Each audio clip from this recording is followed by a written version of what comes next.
threat. And as a result, states in this position tend to find aggression attractive and steadfastness attractive. Why? Well, because if you're facing serious threats, you would probably like to be able to take things away from that threat, right? Take territory from them. You'd probably like to be able to escalate conflicts to a higher level against them. You probably want to be able to stand firmer in response to them, and so on. Right? So I argue that if you face serious territorial threats or you're involved in an ongoing war and you acquire nuclear weapons, you are likely to use nuclear weapons to facilitate aggression and steadfastness towards the threat that you face. But what if you don't face threats of this sort? Right? And most states in the international system don't face threats of this kind. The United States certainly doesn't. Then I argue the next question you should ask is whether the state has a senior ally. And I argue that states that have senior allies often have, as an important political priority, if they don't face serious territorial threats, right? So you come down the sort of no branch. Their priority is often to loosen the constraints that senior allies pose on them. Right? If you're Britain, or you're France, or you're South Korea today, or you're Japan, right? One of the things you're often concerned about is to what extent the United States, right, is restricting the things you can do in international politics. And so for these states, I argue, independence from that senior ally is really attractive. And so when states in this position acquire nuclear weapons, you shouldn't be surprised if they use them to facilitate independence. Right? So when states that are reasonably secure, right, they're not facing serious territorial threats, but they do have senior allies, you should expect to see them use nuclear weapons to facilitate independence. But you can do more with nuclear weapons than just this, right? So then you come down to the third question you should ask, and that is the state rising in power? And I'm happy to talk, by the way, about sort of exactly how I define each of these if people are interested. For states that are rising in power, right, for states that are secure, right, they're not facing serious threats, so I can come down this branch, and they're rising in power, I argue that these are the states that tend to want to increase their influence in international politics. And for these states, expansion is attractive, right? Expanding the things you care about in international politics, forming new alliances is attractive. Bolstering existing alliances, right? Making existing alliances stronger. And standing firmer in defense of what you have is also attractive. So for states that are rising in power, we should expect to see, and they acquire nuclear weapons, we should expect to see them use nuclear weapons for these behaviors. For states that are declining in power, I argue they tend to want to maintain their position in international politics. Right? They're not looking to expand, they're declining in power, even holding on to what they have may be a challenge. Right? But these are states that are going to try and maintain what they have, and therefore you're going to see them trying to stand firmer in defense of the status quo, and you're going to see them try to strengthen their alliances as a way of maintaining their position. Okay, so this all sort of looks a bit complicated, but really what I'm saying is that if you want to know how a state will behave when it acquires nuclear weapons, you just need to ask these three questions. And this will get you a long way in terms of understanding the way in which states behave after they acquire nuclear weapons. And if we sort of put all the states that have acquired nuclear weapons into this framework, these are what I would predict. Right? So I would predict that, you know, the United Kingdom, for example, right, when it acquired nuclear weapons, didn't. Well, actually, I'm about to talk about the United Kingdom, so. But you know, so North Korea today, I would expect, would be likely to use nuclear weapons to facilitate aggression, steadfastness. Right? The Soviet Union, when it acquired nuclear weapons, didn't face serious territorial threats, had no senior allies, but was rising in power. Right? These are the behaviors I would expect to see. So this is sort of a way of thinking about how states behave when they acquire nuclear weapons, right? But, like, you know, could be right, could be wrong. How would we know? So what I'm going to try and do is estimate the effect of nuclear acquisition on the foreign policies of the states that acquired them. Right? Go back in history and look, well, did states change their behavior in the way that I say they should have done? Right? Does my theory seem to shed light on how states actually behaved? And what I'm going to look for is sort of sudden changes in behavior that occurred when states acquired nuclear weapons.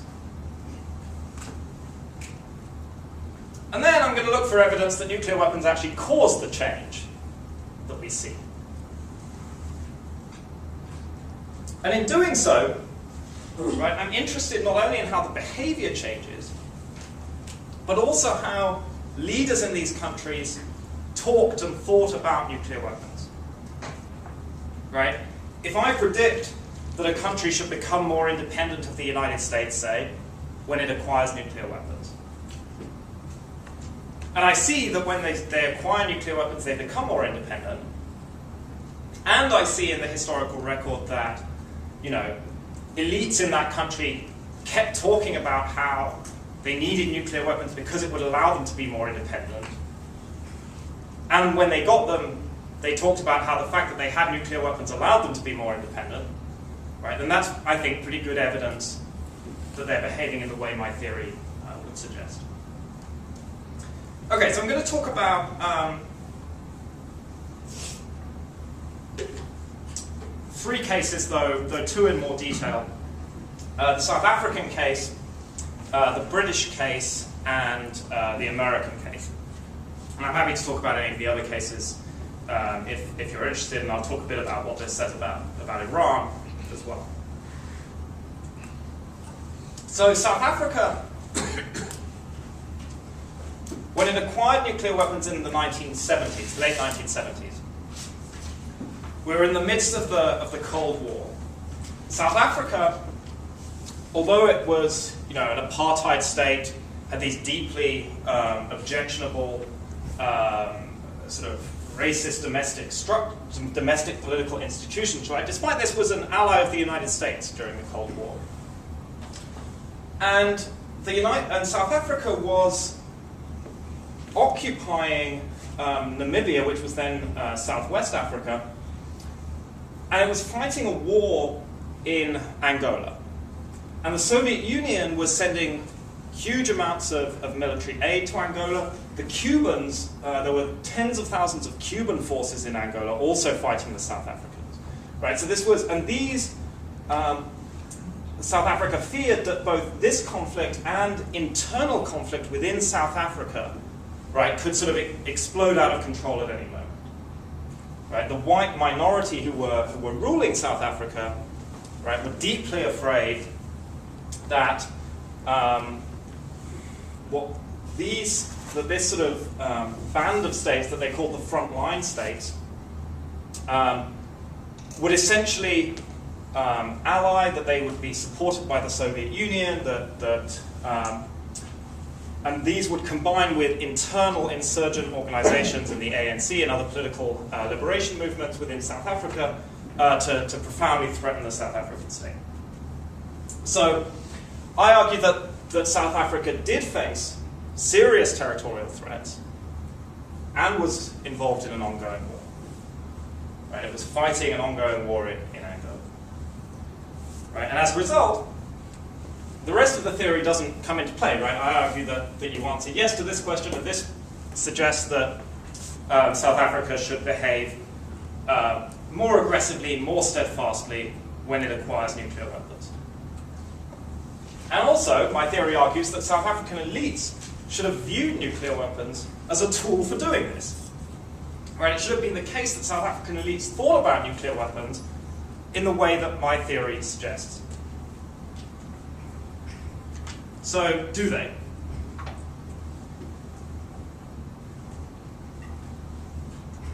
So, this is P.W. Botha, South African Prime Minister.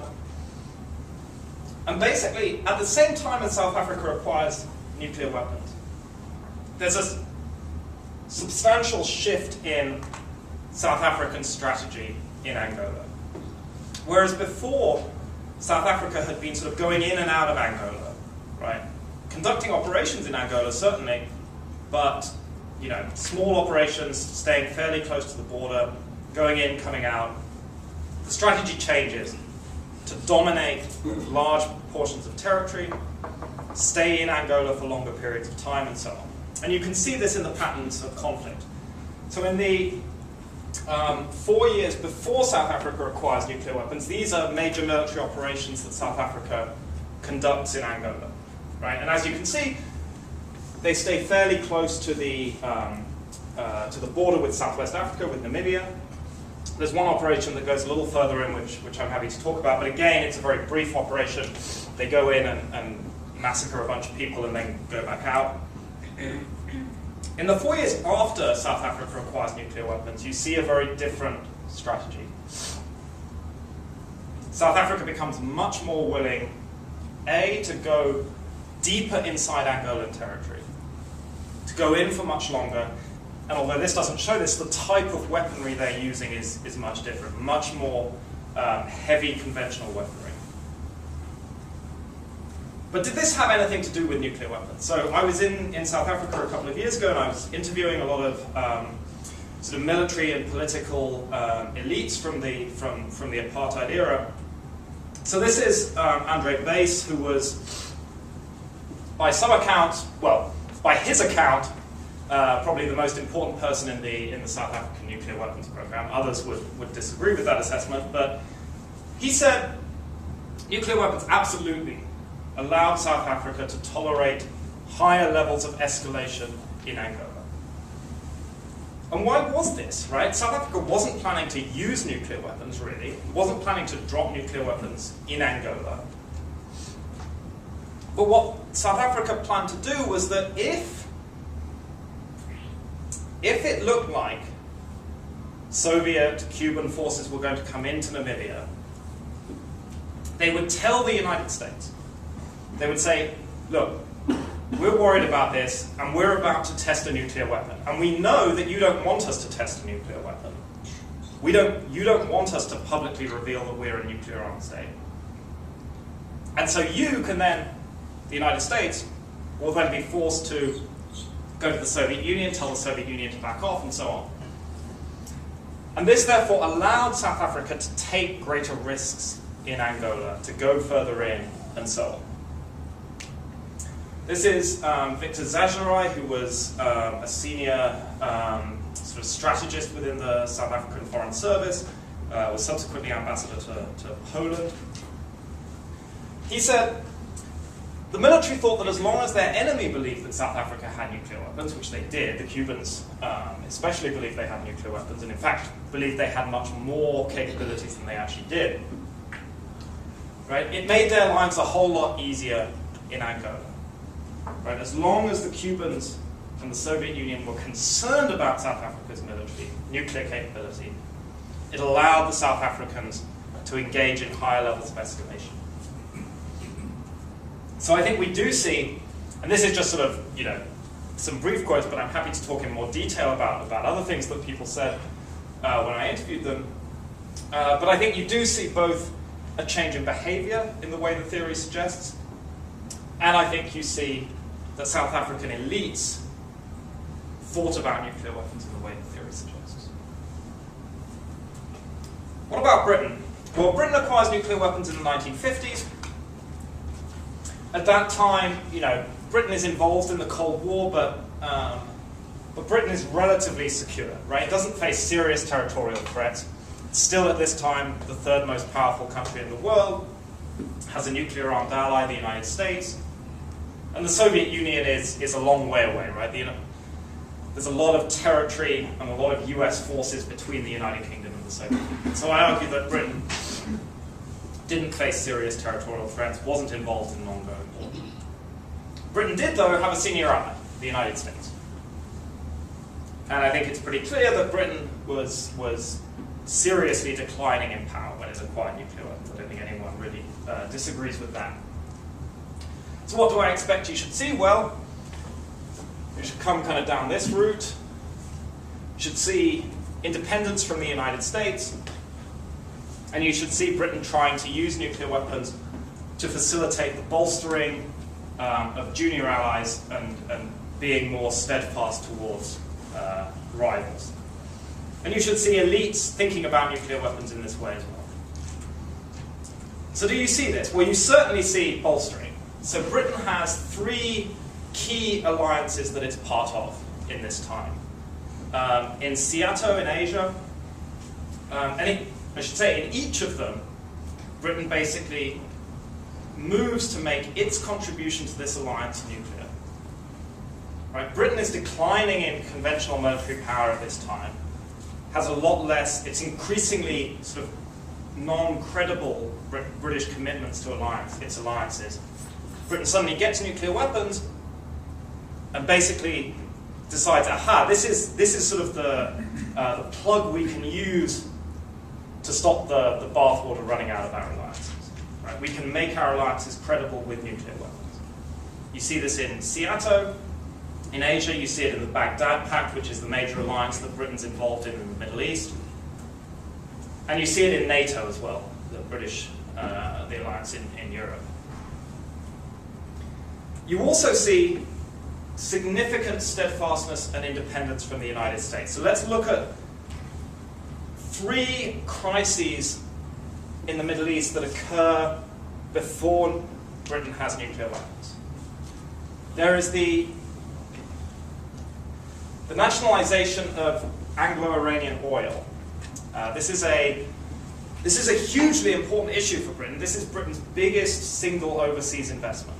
It's viewed as absolutely critical to Britain's national power. Right? And it's nationalized by the Iranians, and the British are furious about this. The problem for the British is that the Americans don't want them to do anything about it.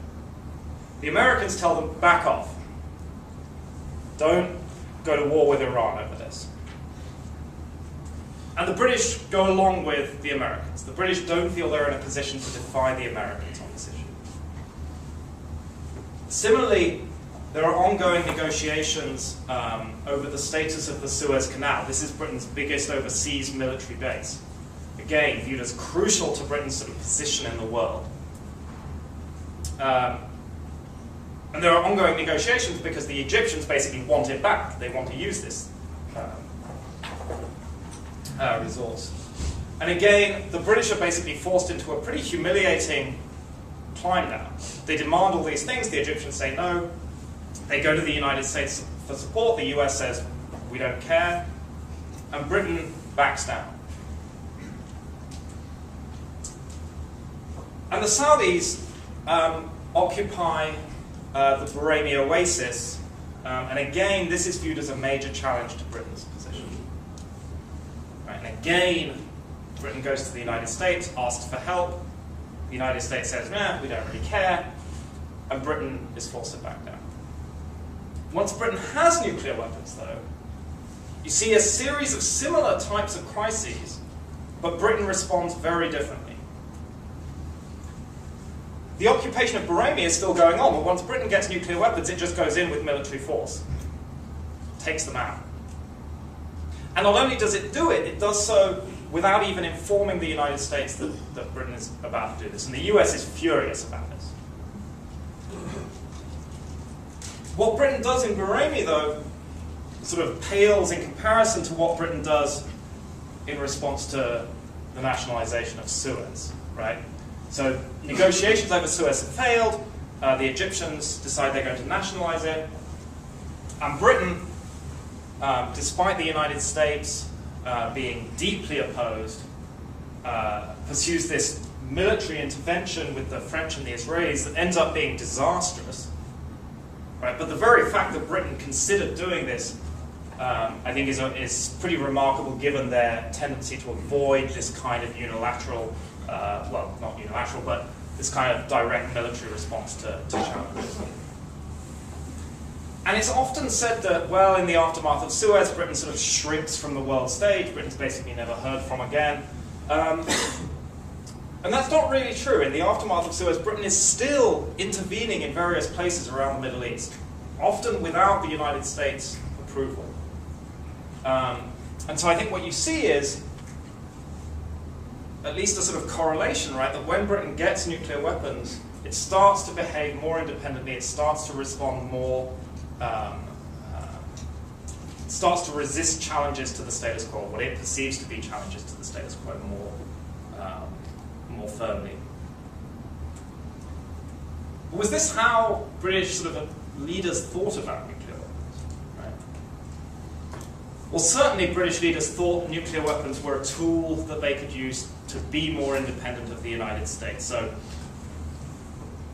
here's one quote from, I think this is Anya and Bevan, or maybe this is Clement Attlee.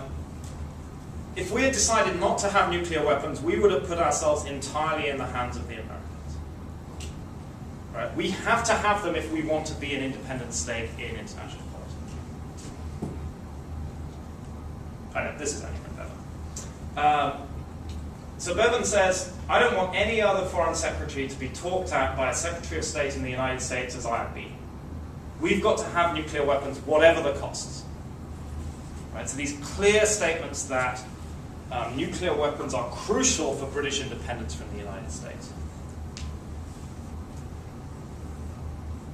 And as a tool for bolstering allies as well, you see this evidence. So this is a British government document. I mean, I'm only giving you sort of brief bits of evidence here, but I could talk about sort of, there are a lot of documents like this.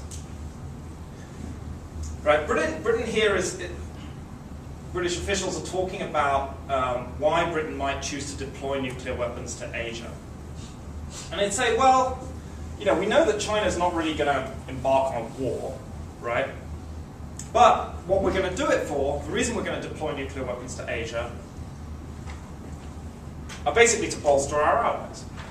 Right? We gain certain benefits as members of SEATO. We're going to do this to retain our influence in the Far East, to retain the confidence of our allies. So I think, again, you see the kinds of behaviors that my theory expects you should see, and there's evidence that British elites also think in this way. What does this mean for the United States? Well, the United States, when it acquired nuclear weapons, was in the midst of, right, the greatest war the world had ever seen, right? Incredibly bloody conflict. It was fighting against two great powers, right? Nazi Germany, Imperial Japan. So during World War II, I would expect the United States would use nuclear weapons primarily to engage in aggression. Right? And this is what you see, right? The United States uses nuclear weapons directly against Japan. In the aftermath of World War II, well, the US doesn't have a senior ally, right? The US is by far the most powerful state in the world at this point. It's rising in power. So I would expect you would see significant expansion of the United States position, and then bolstering of existing allies and steadfastness as well. Right? And I think this is what you see, right? The United States, in the aftermath of World War II, this is when the United States becomes a truly engaged world power. And this is, such a shift from the traditional way in which the United States has operated in international politics. Right? The United States has never had a peacetime alliance before. Suddenly, within 10 years after World War II, the United States has commitments to defend, a significant percentage of the entire world's population. Right? Alliances with NATO, bilateral security treaties with Japan, South Korea, the ANZUS treaties with Australia and New Zealand, and so on. Now, what do nuclear weapons have to do with this? Well, nuclear weapons basically allow the United States to do this, to make these kind of commitments without the conventional military forces that would otherwise have been needed. So the United States faces great domestic political pressures to demobilize in the aftermath of World War II, right? US soldiers want to come back home. And the United States can do that while simultaneously expanding its commitments because they can use nuclear weapons to kind of plug this gap. So what does the theory say about Iran, how Iran might behave if it acquired nuclear weapons? Well, I would argue that Iran does not face severe territorial threats. The United States removed what was Iran's primary territorial threat, the Saddam Hussein regime. And today, Iran's neighbors are weak, internally divided, don't have much military capability. Iran doesn't have senior allies committed to its security, right? I mean, the Russians and the Chinese provide sort of some level of diplomatic support occasionally to Iran, but neither of them are committed in a serious way to Iran's security. And I would argue Iran is not particularly rising in power in any meaningful sense. You know, if you look at the things that have happened over the last few years, right, the fall or the continued civil war in Syria, right, the rise of the Islamic State, all of these are sort of negative changes in the balance of power that go against Iran. And so I think what you should expect to see if Iran were to acquire nuclear weapons is, well, they would be more steadfast, it would be harder to push them around, and they might bolster existing allies and proxies in the region. Right? You might see additional resources going from the Iranian regime to the Assad regime in Syria, to Hezbollah, the Houthis in Yemen, and so on. Okay, so in conclusion, in my view, nuclear weapons are not only useful for deterring nuclear attack. Right? It's easy to think that they are in the United States, because the United States is so militarily powerful that it can do almost anything in the world without nuclear weapons. Right? But for other states who are weaker, who have more immediate security concerns, nuclear weapons can be very much more useful than we might often think. And this provides an answer to a sort of core question about how we think about nuclear weapons. Right? How are nuclear weapons useful in international politics? Well, this provides an answer. Second, though, different states want nuclear weapons for very different reasons. And so they behave very differently when they acquire nuclear weapons. And this shouldn't be that surprising, I don't think, but it is sort of counter to the way we typically think about nuclear weapons. And this allows us to make better sense of the variety, of the heterogeneity that we see in how states have behaved when they acquire nuclear weapons. It offers a somewhat political view of the role nuclear weapons play in international politics. And I think it offers insight into how nuclear weapon states might behave. Right? You can use this to think about, well, how would South Korea behave if it acquired nuclear weapons? How would Japan behave if it acquired nuclear weapons? How would Saudi Arabia or Turkey behave? Right? And it also has implications for US nonproliferation policy, right? For efforts toward disarmament. Right? If you want to make serious progress towards disarmament, or if you want to advocate that the United States pursue certain actions to prevent countries from getting nuclear weapons, right? This suggests some of the obstacles that you may have to overcome, suggests which states are likely to be more dangerous when they acquire nuclear weapons, and so on. So with that, I will stop. I'm happy to answer any questions about this, or about other things that are going on in the world relating to nuclear weapons. So, thank you.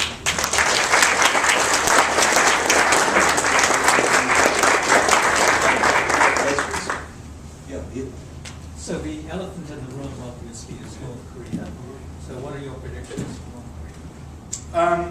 Can you repeat the question? Yeah, so the question is what would my predictions for North Korea be? So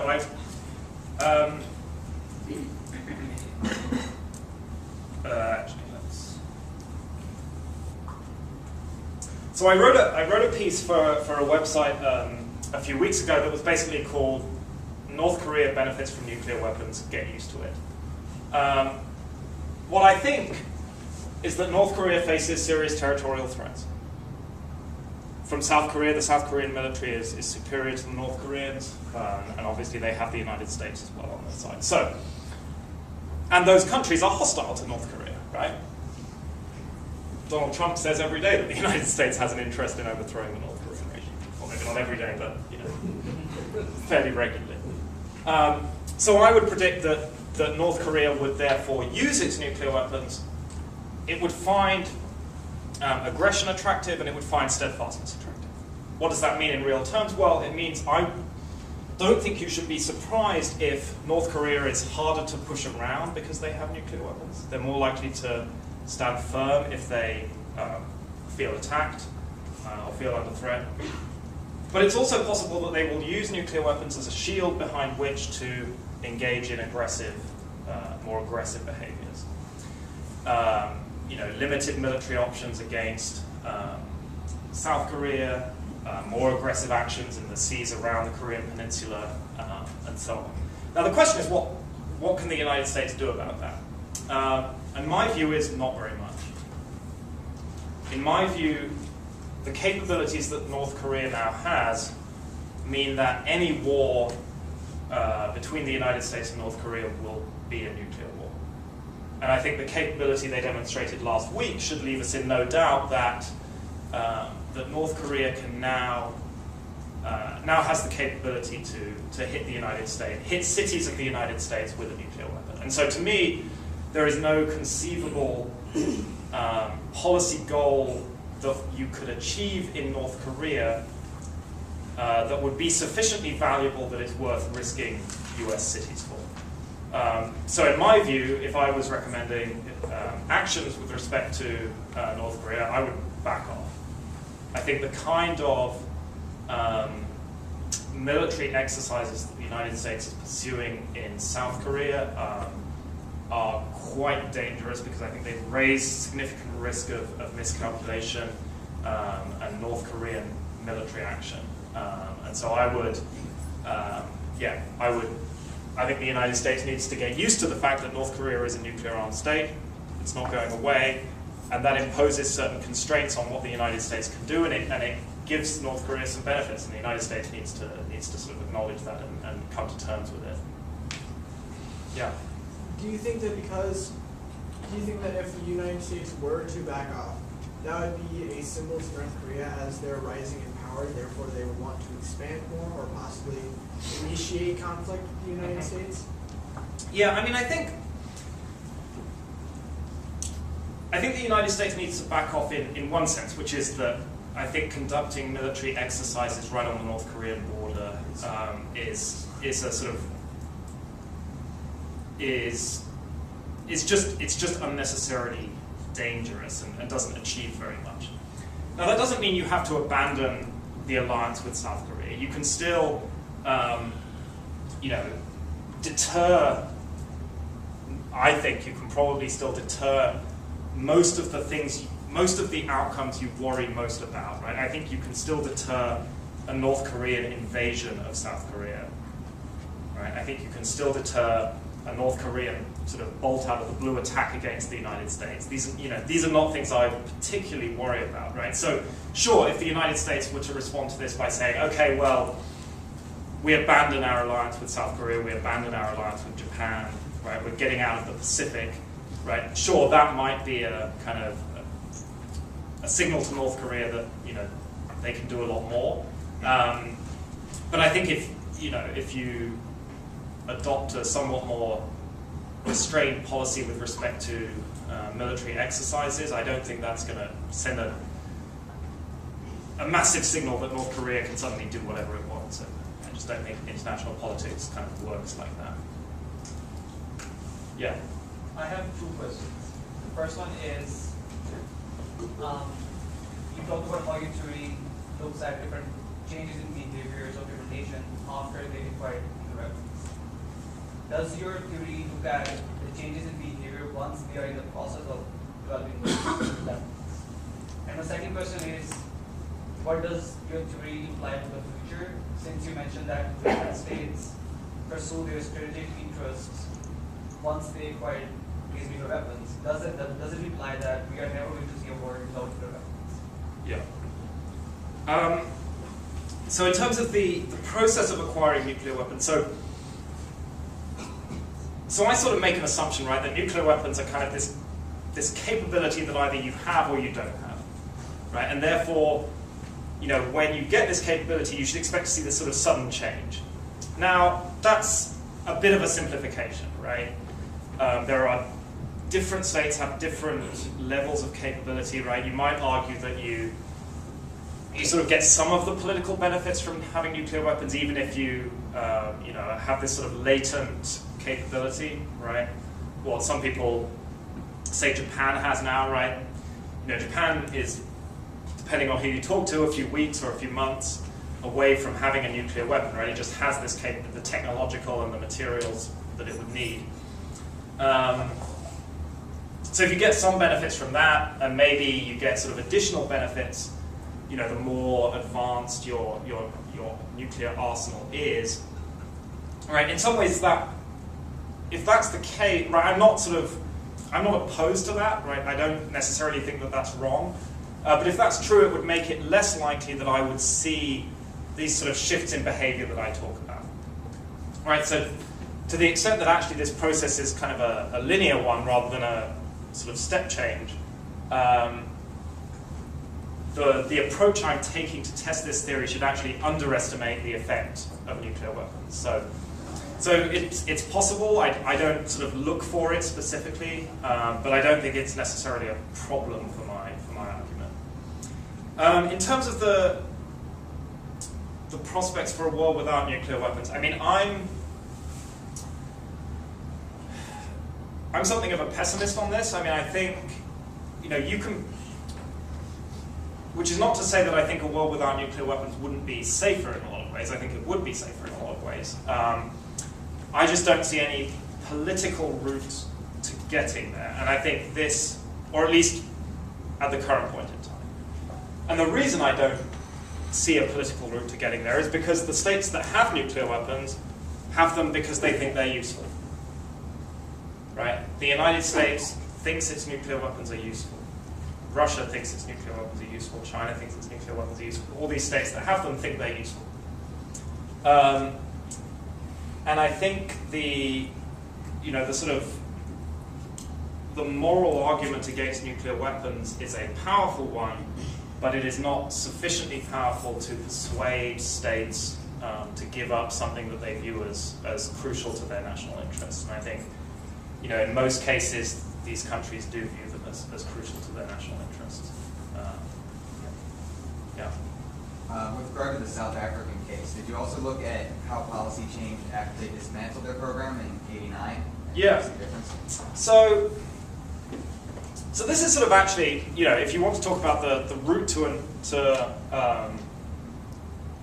a nuclear-free world, right? If states acquire nuclear weapons because they think they're useful, right, for particular purposes, well, what happens when those purposes are no longer relevant? So South Africa, right, faced these serious territorial threats, and therefore it needed, or it thought that it needed nuclear weapons to address those threats. It allows South Africa to change its behavior.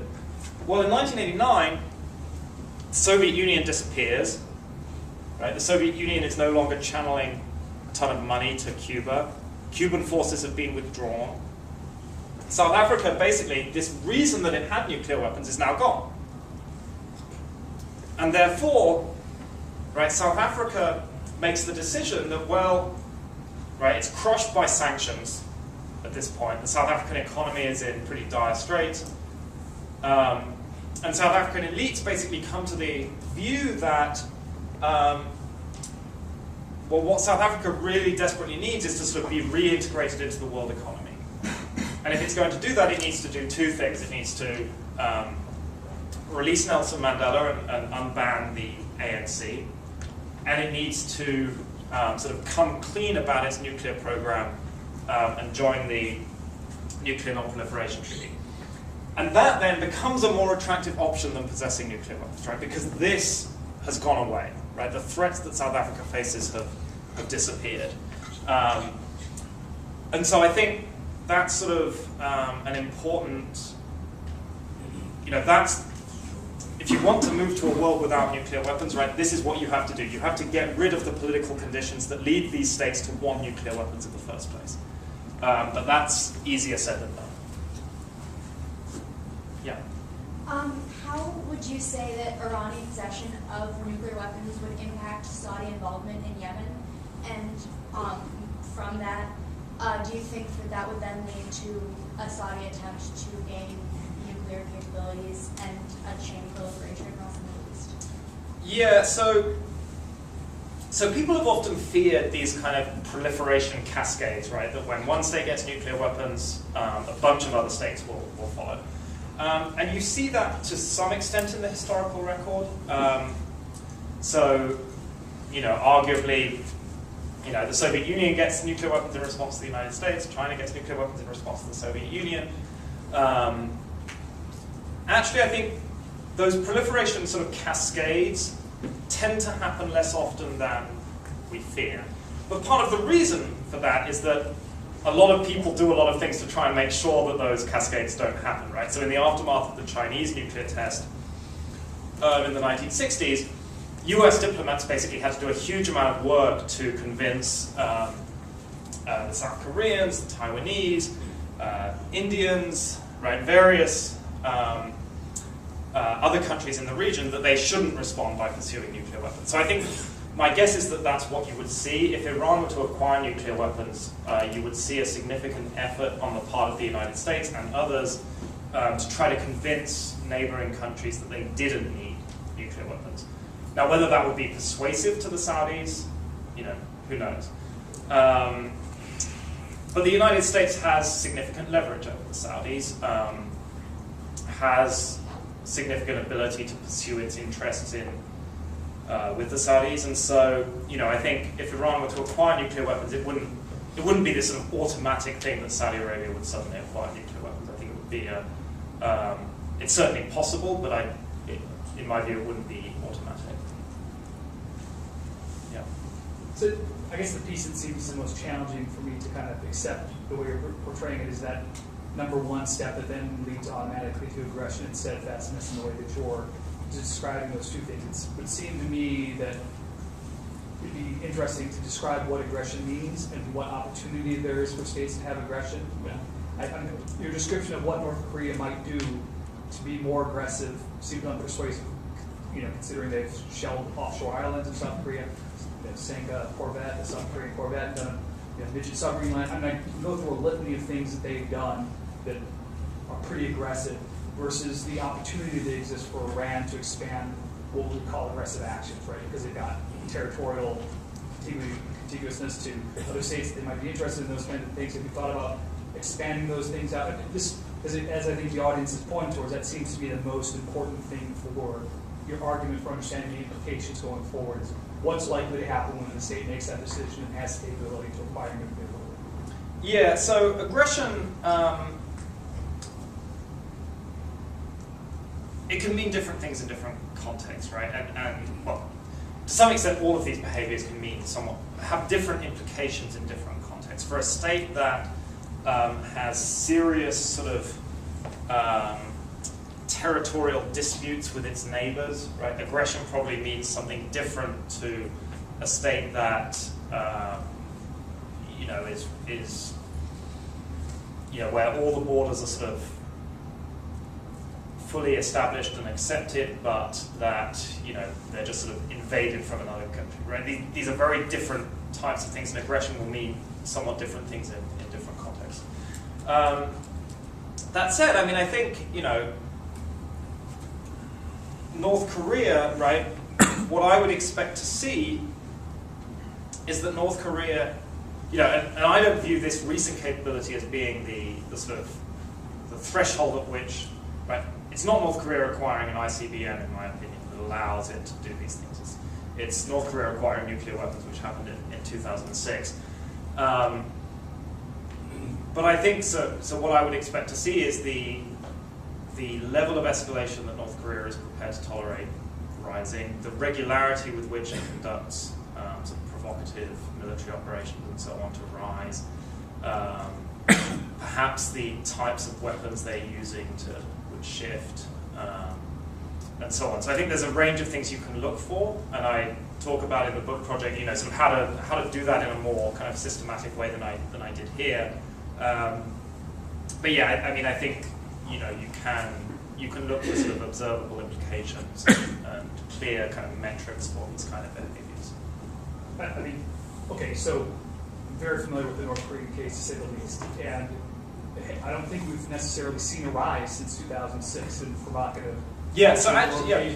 And so, again, the other thing I think is we have, as scholars, have a responsibility to know what that aggression war is being used for. And so that, if you don't mean that they're going to allow, once they're able to marry a nuclear weapon to an ICBM, that they're going to willy-nilly lob a nuclear weapon towards the United States, and thereby justify preemptive action, I think that's a very important thing to put right up front. Yeah, no, certainly. I mean, I don't think that's likely, and I don't think, I don't think there's much risk of that at all.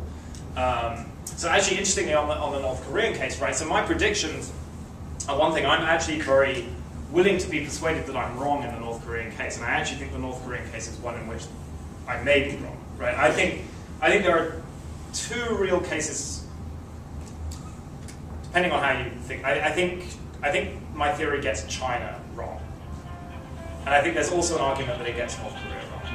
I think I do pretty well on most of the other cases. But yeah. So one quick question. So you highlighted both pre and post behavior relating to nuclear, and you leveraged the case study of the UK. And I'm wondering, did you assess leadership's impact on behavior at all? Because during the 1950s, we had Attlee, we had Churchill, we had Keating, we had Macmillan, some 4 prime ministers in power during the 1950s. And how did that play a role in your assessment? Yeah, so it's really the Churchill to Eden transition. So it's really the Churchill to Eden transition that is the most kind of potentially problematic for me. And it is the case that, you know, some people have attributed some of these changes in behavior that I talk about to the change in leadership. Ultimately, I don't think it's entirely persuasive. I think, you know, Churchill and Eden, although they disagreed on a lot of things sort of personally, actually politically were very similar, right? They were from the same party, they shared a lot of the same policy positions. Eden was Churchill's sort of designated successor. And even in the pre-nuclear period, right, Eden was the foreign secretary who was negotiating a lot of these things for Churchill, right? So it's not as if, I have a hard time seeing this shift in behavior being attributable to that change in leadership. But, you know, it's definitely something that I can't definitively rule it out as a possibility, but it's not something I'm persuaded by. Time for about one more. Yeah. Back to North Korea for a minute. I mean, one risk that I've read about is that while we're concerned about their ability to deliver a nuclear weapon against the United States, another concern is their ability maybe to transfer that weapon to a non-state actor who then could do maybe North Korea's bidding. How high do you assess that risk? I assess that risk as low. I think states don't generally invest large amounts of resources, you know, huge amounts of blood, sweat, and tears, and a capability only to then hand it off to a group that they don't have full control over. You know, Kim Jong-un does not strike me as a delegator, and I don't think he would. I think the idea that North Korea would simply give nuclear weapons to some sort of terrorist organization is pretty remote. I think what's more likely is that North Korea sells nuclear technologies to other countries, and that's something that that they've done in the past with some missile technologies. I think that's much more plausible, but it's also something the United States has a lot of experience dealing with in the past, right? They've dealt with it. Pakistan has done this, and you know, the United States has given nuclear technology to other countries. France gave nuclear technologies to a whole bunch of countries. So this isn't a new phenomenon, and it's something that US policymakers and others have experience deterring, have experience dealing with. Yeah, so I don't view that as a major risk, but others may disagree with me on that. Thank you again, Mark. Thanks for all.